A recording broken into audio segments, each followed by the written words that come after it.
parce que la victoire du président Paul Biya est certaine. Dans la mesure où il y a cette communion, cette conjugaison, ce regard dans la même direction. Vous voyez aujourd'hui la communauté musulmane s'est rassemblée et cette communauté musulmane est vraiment composante. Composante dans la mesure où elle regroupe les Aoussa, les Fulbe, les Bafia, les Bamoun et ainsi de suite. Donc vous pouvez comprendre qu'au Cameroun, la cohésion sociale, le vivre ensemble devient un acquis.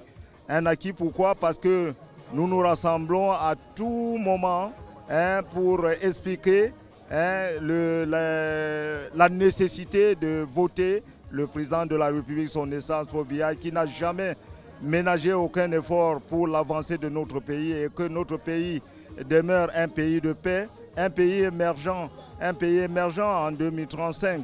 Vous voyez que c'est celui-là même qui a bien voulu, même sur le plan de la culture, relever le niveau de la culture et que tous les chefs traditionnels aujourd'hui sont payés par le gouvernement.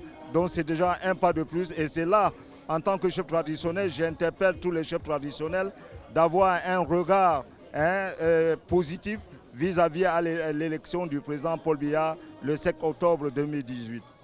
D'accord. Mais est-ce que cela ne fait pas problème quand aujourd'hui on sait que beaucoup de Camerounais estiment aussi que le fait que le gouvernement paye les chefs traditionnels, ça désacralise un tout petit peu votre fonction de chef. Est-ce que c'est comme ça que vous le percevez vous aussi?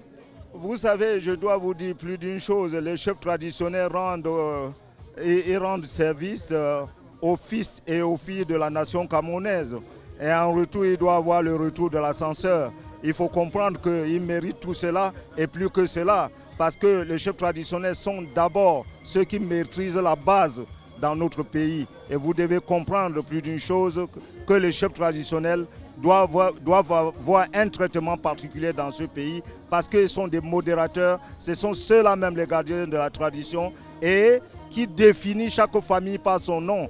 Donc, même s'il y a des problèmes au Cameroun, ceux qui peuvent apaiser, ce n'est pas nécessairement les armes, mais c'est plutôt les chefs traditionnels. C'est moi qui vous dis merci.